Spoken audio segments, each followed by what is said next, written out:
에스겔서 계속해서 공부하겠습니다. 에스겔서 30장 오늘 지난번 9절까지 했는데 26절까지 오늘 살펴보겠습니다.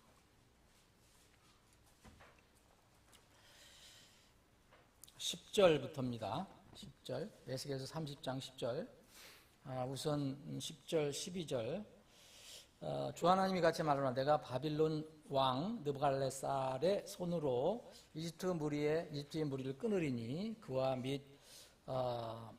함께 있는 그의 백성 곧 민족들 중에서 무서운 자들이 와서 그 땅을 멸할 것이요 그들이 자기들의 칼을 빼서 이집트를 치고 죽임당한 자들로 그 땅을 채우리라. 내가 그 강들을 마르게 하고 그 땅을 사악한 자의 손에 팔며 타국인들의 손으로 그 땅과 그 안에 있는 모든 것을 피폐하게 하리라. 나 주가 그것을 말하노라. 지난주에 말씀드린 내용이 계속되고 있습니다.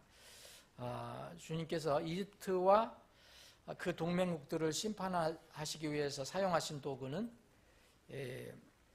다니엘 대언자에서 예언되어 있었던 그 신상의 황금머리, 제일 첫 번째 머리인 바빌론의 느부갓네살 왕입니다. 이 느부갓네살 왕이 이제 많이 나오잖아요. 그래서 하나님께서 이 느부갓네살 왕을 심판의 도구로 사용하십니다.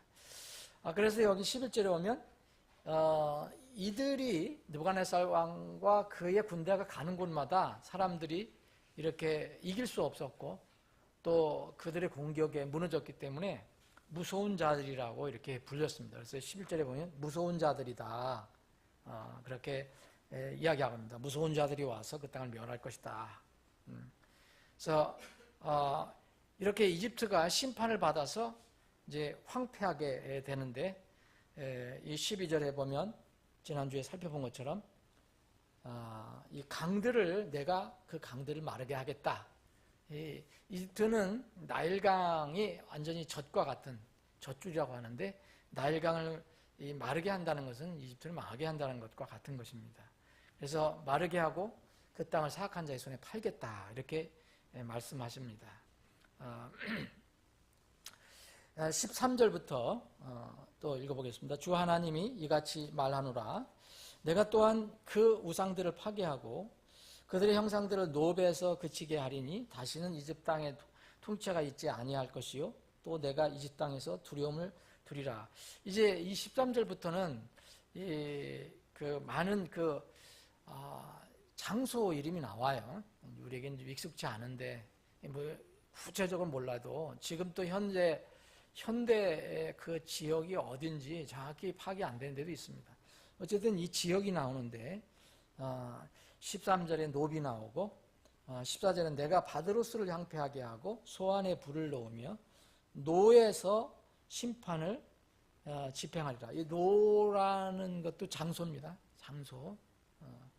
이런 것들 여기 16절에 신도 나오고 노도 나오고 놉 나오고 이런 아웬, 비에셋 이런 것들이 계속 나오는데 주님께서 이집 땅에서 이제 이 우상들을 다 파괴하시겠다고 말씀하십니다.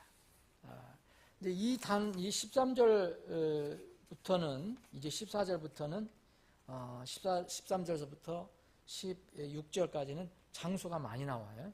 장소 지금 말씀드린 대로 이 장소가 나오는데 이 노비라고 하는 곳이 지금 어디냐?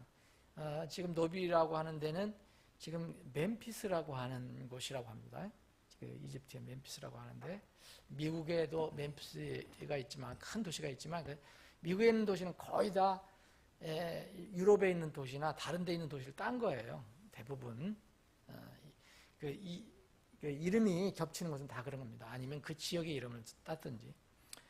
그래서 이 놉은 에스겔 시대에 매우 부유한 그런 장소였는데 큰 도시였는데 여기에는 특히 온갖 우상들이 많이 세워져 있는 그런 곳이었는데 지금까지 남아 있는 것이 이제 람세스 동상이라는 거예요. 여러분 들어보시죠. 람세스 동상. 이런 것들이 이제 유적으로 남아 있습니다. 이런 지역을 주님께서 다 이렇게 멸하시겠다. 이제 이 30장은 구체적으로 이스라엘 이스라엘의 그 멸망을 심판하시는 내용을 지금 다루고 계시는 겁니다. 그래서 구체적인 장소가 나오는 거예요. 바드로스는 이집트의 윗지방이라고 그러죠. 그러니까 이집트가 이제 나일강 상류에서 하류로 해서 지중해로 흘러가잖아요. 우리가 지도로 볼 때는 이 아프리카 위쪽을 북쪽이라고 보지만 이제 그 나일강 쪽을 보면은 나일강 제일 상류는 지도상으로 밑에 있잖아요. 예. 여기는 이제 어퍼 이집트라고 그래요. 그러니까 여기가 상 이집트, 이 하류 쪽은 이제 이제 하 이집트라고 그러는데, 이 바드로스는 바로 이 상 이집트의 지역이고, 소안이라는 것도 아마도 이 이스라엘 사람들이 정착했던 그 고센 지방이 아닌가라고 지금 이야기를 합니다. 어쨌든 이런 장소에 이제 하나님께서 구체적으로 심판하시겠다라는 그런 이야기를 하십니다.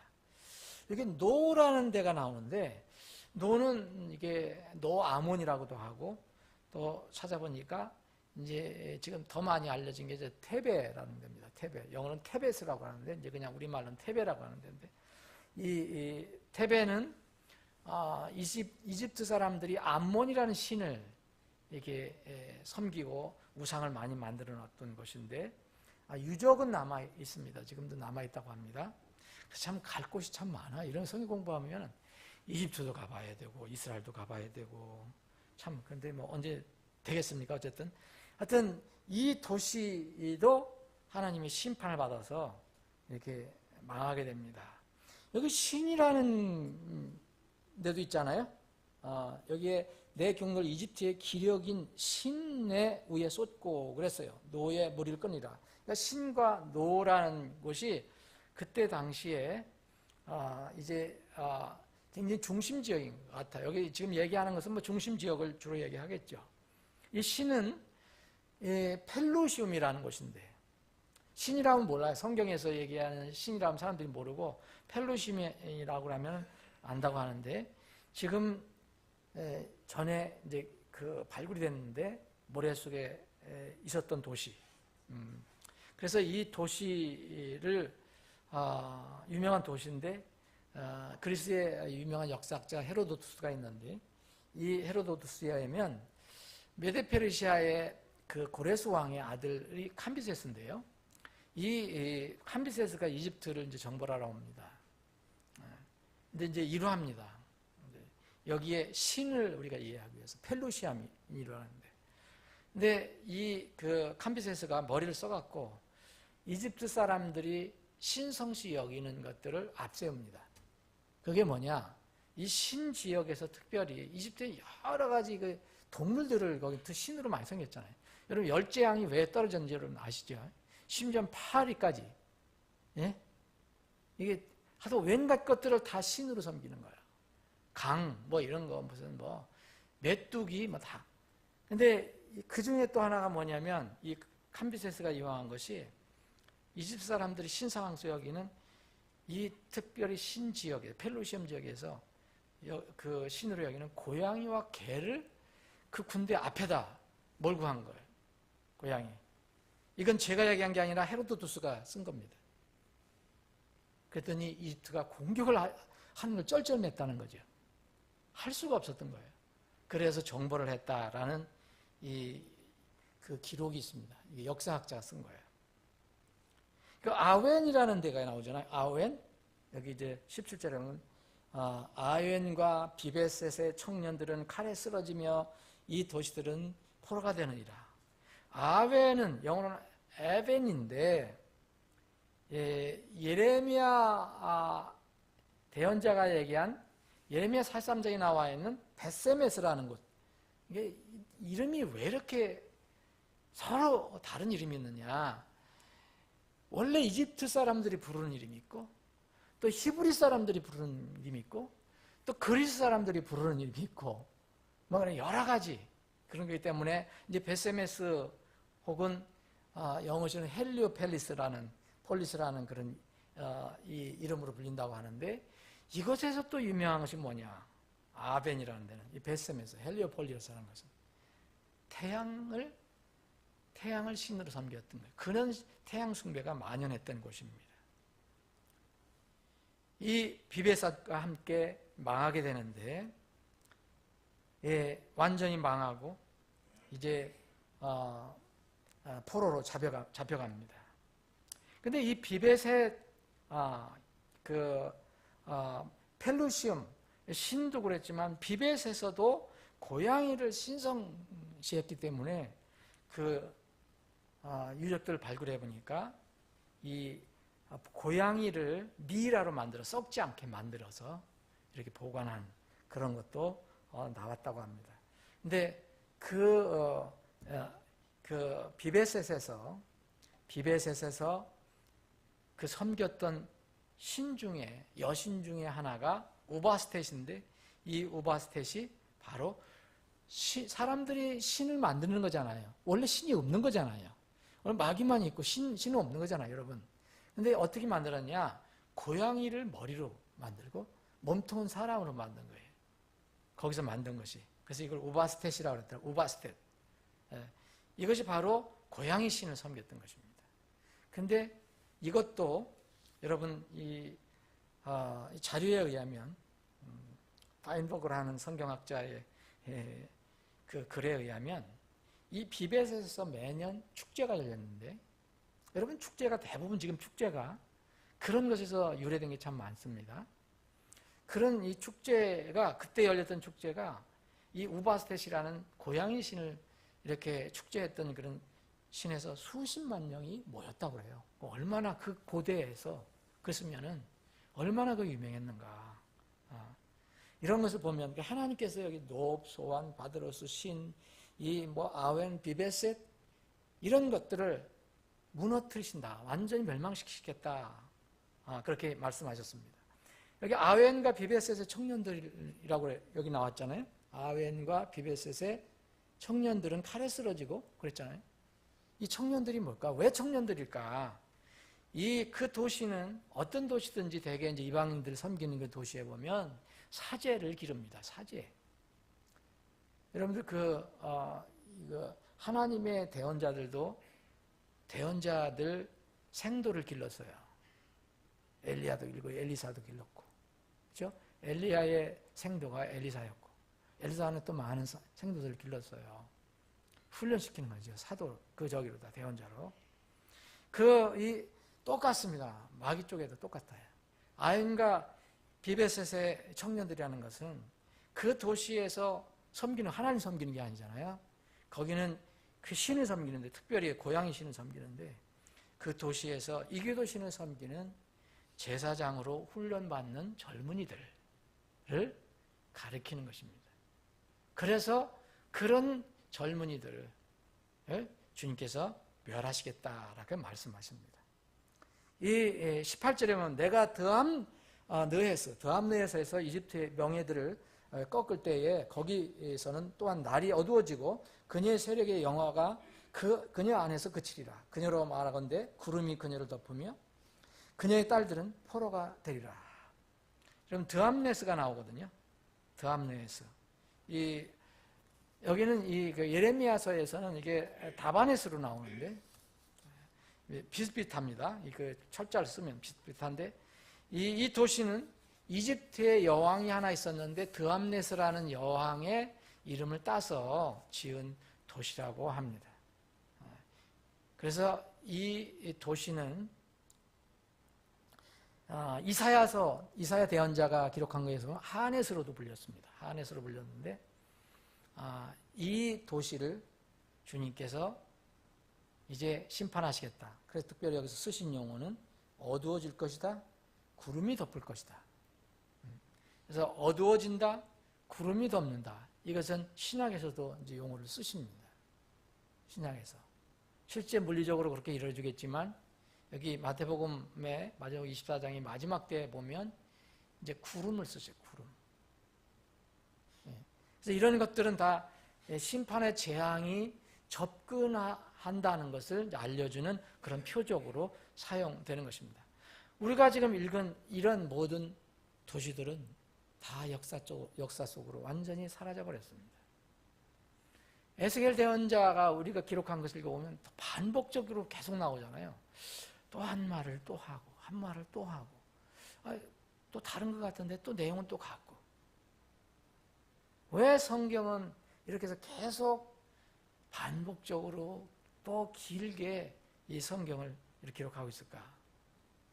성경이 이게 하나의 방법이거든요. 계속 쓰는 방법에 하나는 일관된 방법인데 하나님의 심판은 반드시 이루어진다. 그러니 주님께서는 충분히 경고를 하신다고 생각하면 됩니다. 주님께서 지금 오래 참으신다고 얘기하시거든요. 지금 바로 앞으로는 하나님의 목적이 이루어질 것이고 하나님의 영광은 반드시 사람들 눈앞에서 이루어질 것이라는 것을 계속 강조하는 것입니다. 20절부터 제11년 1월 그달 7일에 주의 말씀이 내게 임하니라. 이르시되 사람의 아들아 내가 이집트 왕 파라오의 팔을 꺾었나니 보라 사람들이 그것을 싸매며 치료하지도 못하며 붕대를 대어 묶지도 못하고 칼을 잡을 만큼 강하게 하지도 못하리라. 그러므로 주 하나님이 이같이 말하노라. 보라 내가 이집트 왕 파라오를 대적하노라. 내가 그의 두 팔 곧 강한 팔과 꺾인 팔을 꺾어서 칼이 그의 손에서 떨어지게 하고 이집트 사람들을 민족 가운데로 흩으며 그 나라들로 흩어버리리라. 내가 바벨론 왕의 두 팔을 강하게 하고.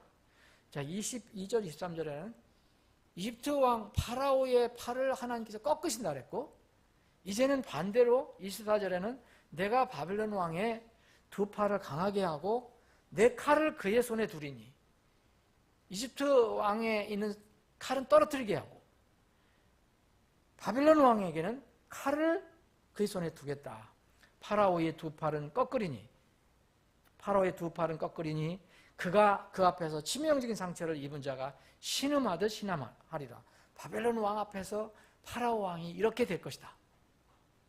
그러나 내가 바벨론 왕의 두 팔은 강하게 하리니 파라오의 두 팔이 떨어지리라. 내가 내 칼을 바벨론의 왕의 손에 두므로. 지금 제가 조금 전에 말씀드린 대로 여러분 이 시대에 만약 어떤 글을 쓴다면 이렇게 쓰면 자꾸 중복돼서 이건 점수를 못 받습니다. 여러분 제가 지금 이제 민수기, 장세기, 출애굽기, 레위기, 민수기, 신명기 들어갔어요. 그래서 부지런히 해서 이제 신명기를 하고 있어요. 모세오경 신명기를 하고 있어요. 지난 1월 2일부터 3주 동안 제가 방해를 받아 못하고 나서 22일부터 이제 지금 1월 20일부터 오늘까지 하는데 이제 민수기 신명기를 오늘 어제부터 했습니다. 그래서 지금 한 7장 정도 했는데 여러분 지금 이거 글을 읽으면서도 생각나는 거예요. 성경 어떤 경우는 인내가 필요해요. 읽는데 여러분 그렇게 생각 안 됩니까? 무슨 말을 또 하고 또 계속 반복적으로 말씀하세요. 민수기를 읽는 이제 신명기를 하는데도 이 어떤 면을 보면은 이 세상 글 같으면 벌써 집어던져야 돼. 이게 소설을 이렇게 쓰면 누가 읽지도 않아요. 그래서 이걸 중복이라고 하거든요. 아주 중복을 굉장히 싫어해요. 이 국어를 가르칠 때 보면, 이제 국문학을 가르칠 때 보면 영문학도 마찬가지예요.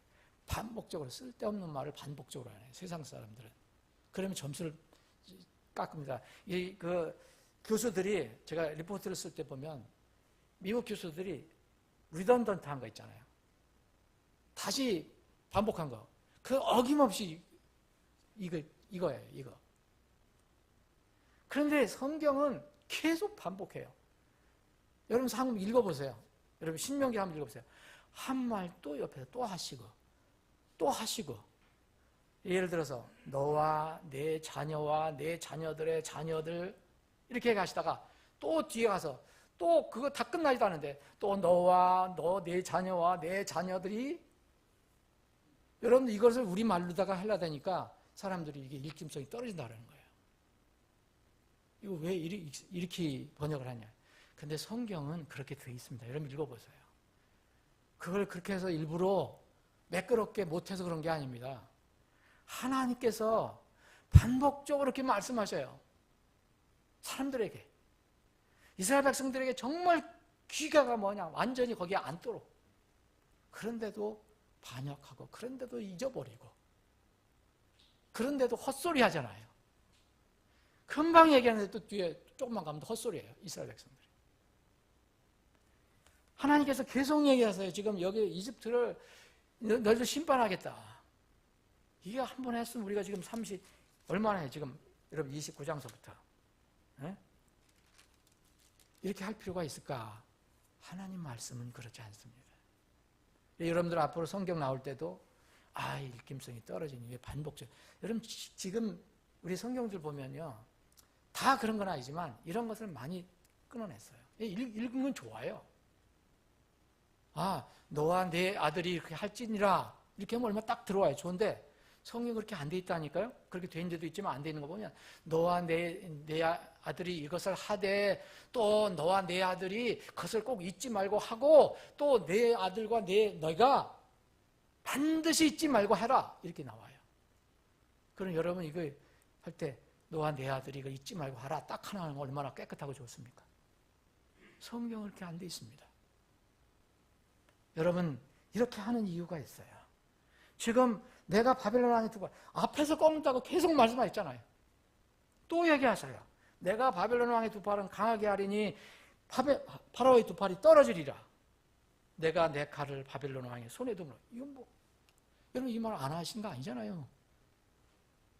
그가 이집 땅 위에 그것을 내밀 때에 내가 주인 줄을 그들이 알리라.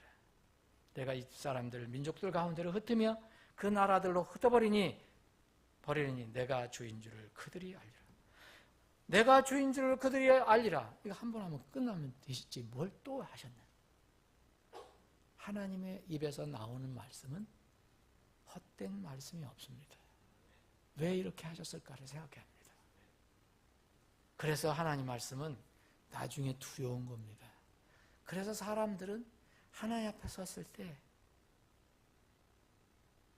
아무 변명을 못하는 겁니다.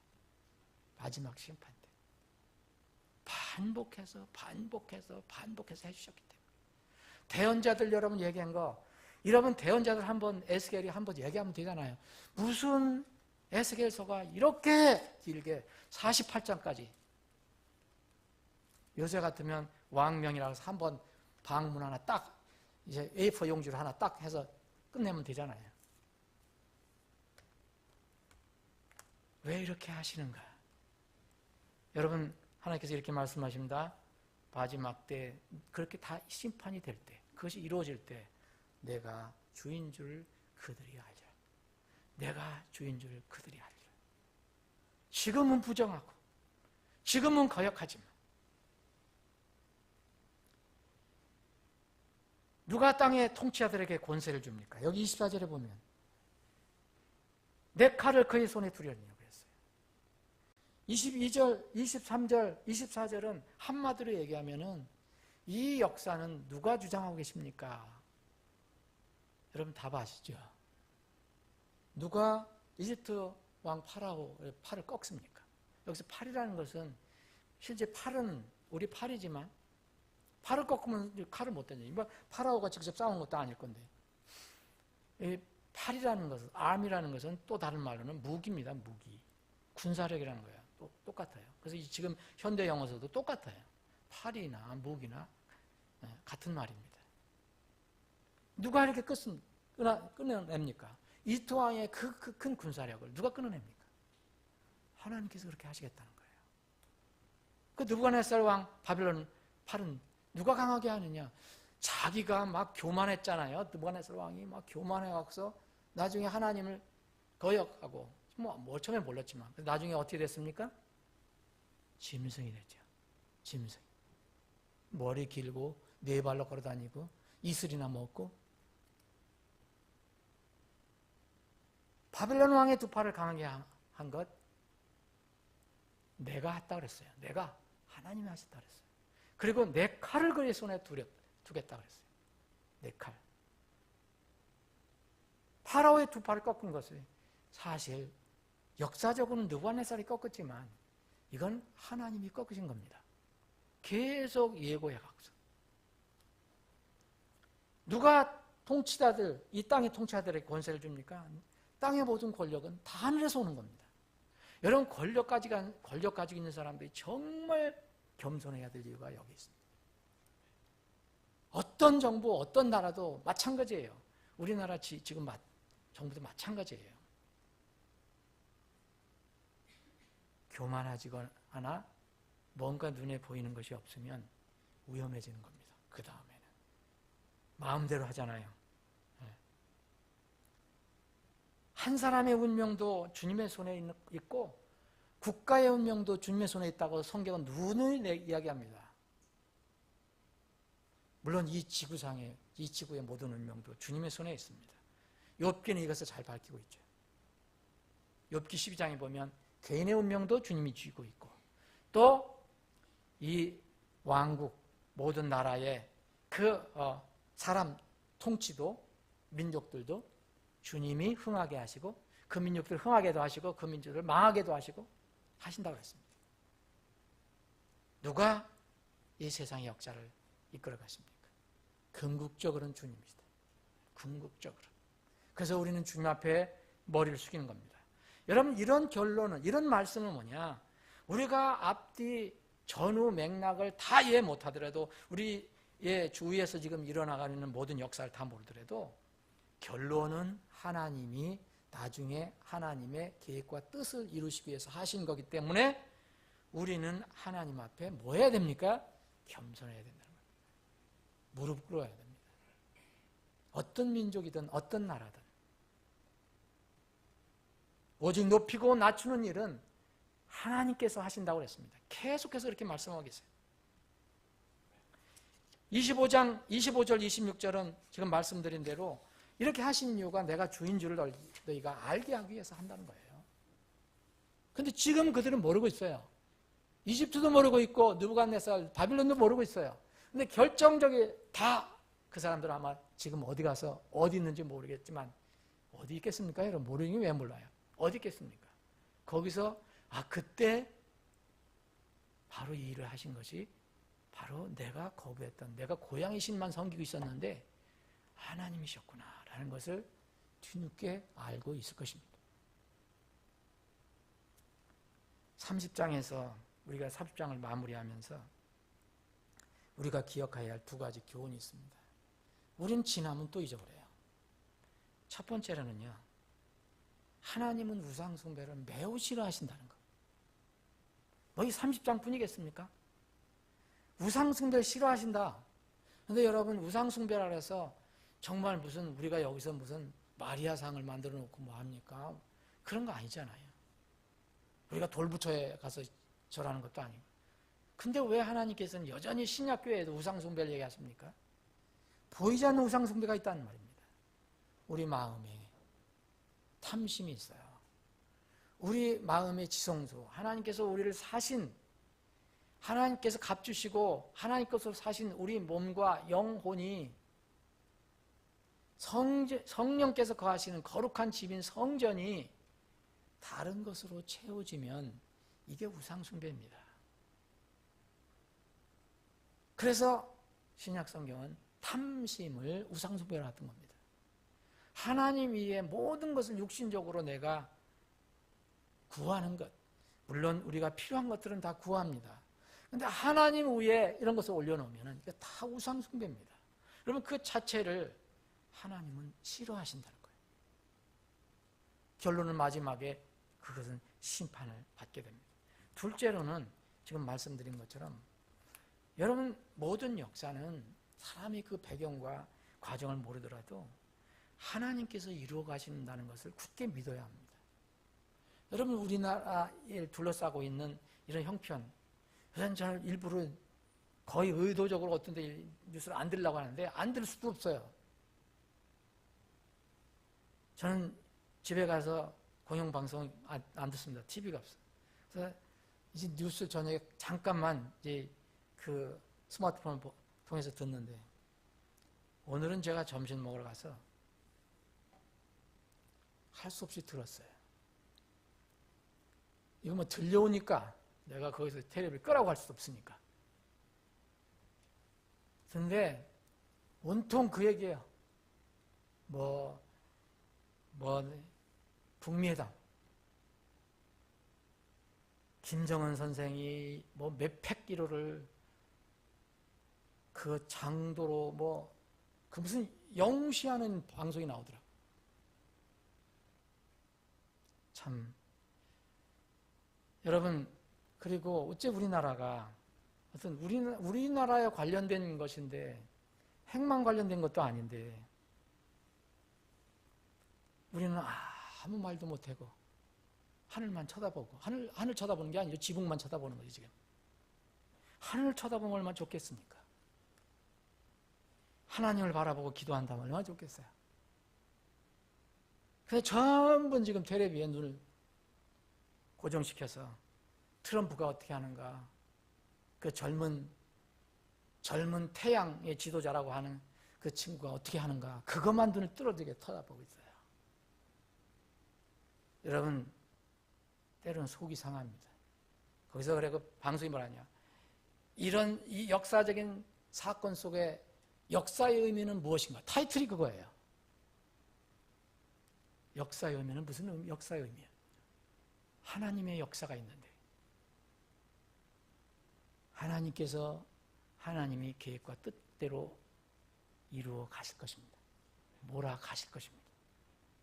이 땅에 의인이 있다면, 이 땅에 의인들로 구성된 하나님의 몸이 있다면, 그리고 그들이 부르짖는다면 우리의 기도를 우리의 기도에 귀를 막지 않으실 겁니다. 여러분, 롯과 아브라함의 이야기 여러분 잘 아시잖아요. 그 사악한 도시에 그래도 부족했던 롯이 있었기 때문에 하나님은 심판을 미루다가 나중에는 그 롯과 그의 가족을 꺼집어내시고 심판하신 겁니다. 여러분들 의인이 있는 한 여러분들 머리에 지금 심판 떨어지지 않습니다.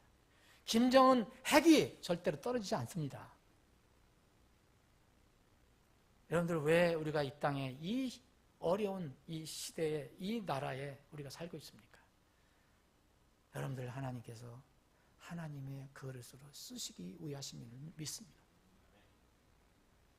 그래야 우리가 기도할 수 있습니다. 그런 것을 보면 속이 상하지만 저는 금방 말씀으로 돌아갑니다. 이 세상의 역사는 하나님 손에 있다. 한 민족을 망하게도 하시고 한 민족을 흥하게도 하시고 한 왕을 일으키시기도 하고 한 왕을 걸음더미에 쳐박아 놓으시기도 하시고, 이것이 바로 하나님입니다. 이 한나, 여러분, 하나님께 매어달렸던 사무엘의 어머니 한나가 이렇게 기도합니다. 주께서는 죽이기도 하시고 살리기도 하시며 무덤으로 내려가기도 하시고 올라오기도 하시는도다. 주께서는 가난하게도 하시고 부하게도 하시며 낮추기도 하시고 높이기도 하시는도다. 그분께서 가난한 자를 먼지에서 일으키시며 거지를 거름더미에서 들어올리사 통치자들 중에 앉게 하시고. 누가 합니까? 김정은 내쫓고 거기에 거름더미에서 있던 사람을 들어 앉히실지 누가 합니까? 김정은이가 그렇게 자기가 두려워서 그렇게 그 기차를 타고 갔다고 하더라고요. 북한 안에서는 가끔가다 심상치 않다는 얘기가 들려옵니다. 모릅니다. 우리는 아무것도 모릅니다. 그런데 우리는 하나님 말씀은 우리 분명히 압니다. 그리고 그분은 살아계셔서 역사하시는 분임을 믿습니다. 그분께서 거지를 거름더미에서 들어올리사 통치자들 중에 앉게 하실 수도 있어요. 한나가 그렇게 기도했습니다. 또 그들이 영광의 왕자를 상속받게 하시나니 이는 땅의 기둥들이 주의 것이요 또 그분께서 그것들을 위해 세상을 세우셨기 때문이다. 그런데 성도들은 어떻게 하시나요? 그분께서 자신의 성도들의 발을 지키실 터인즉 사악한 자들은 어둠 속에서 잠잠하게 되리니 이는 아무도 힘으로 그것을 이기지 못할 것이기 때문이라. 사무엘 어머니 한나의 기도지만 그것은 성령께서 감동해서 그 입에서 나오고 계셔서 성경으로 기록돼서 우리가 읽게 된 것입니다. 사랑하는 여러분, 여러분은 하나님과 어떤 관계에 있습니까? 여러분이 기도하는, 여러분이 간구하는 그분은 여러분들에게 무엇입니까? 여전히 심판 주시고 여전히 창조 주시며 이 세상을 다스리는 역사의 주인이심을 믿습니까? 아니면 우리나라 역사도 제대로 감당도 못하시고 우리 교회 역사도 제대로 감당 못하시고 우리 가정의 문제도 제대로 해결해 못하시는 그런 세상의 신으로 믿으십니까? 우리의 하나님 아버지는 이 세상을 지으신 창조주 하나님이시고 절대 주권을 가지신, 그리고 곧 다시 오셔서 공의와 의로 심판하실 우리 하나님입니다. 그 하나님이 우리의 아버지입니다. 그 하나님께, 그 아버지께 여러분들은 자녀로 기도하는 겁니다. 그냥 막연한 어떤 사람으로서 기도하는 게 아니라 그분께서 피를 흘려주셔서 값주고 사신, 그래서 자녀로 삼아주신, 자녀의 자격으로 그분께 기도하는 것입니다. 여러분의 기도가 하나님께 반드시 상달됩니다. 아버지 하나님, 오늘도 저희들에게 믿음을 주셔서 하나님 집 모이게 하시고 하나님의 말씀을 나누게 하시니 감사합니다. 우리에게 기도할 제목이 참으로 많습니다. 주님, 우리의 기도를 들어주시기 원합니다. 특별히 지금 이 시간 우리 지체들이 각자 자기들의 삶에 대해서 기도합니다. 혹은 다른 혼들을 위해서 또 중보 기도도 합니다. 주님, 이 기도를 들어주시고 응답해 주옵소서. 우리는 세상이 어떻게 돌아가더라도 하나님이 살아계신 하나님이며 또 이 세상의 역사를 주관하시는 역사의 주인이심을 저희들은 굳게 믿습니다. 우리나라의 모든 형편을 주님 주장해 주시고 역사를 이끌어 가시며 우리 교회의 역사도 주님께서 영광의 역사로 이끌어가 주시옵소서. 거룩하신 예수님의 이름으로 기도합나이다. 아멘.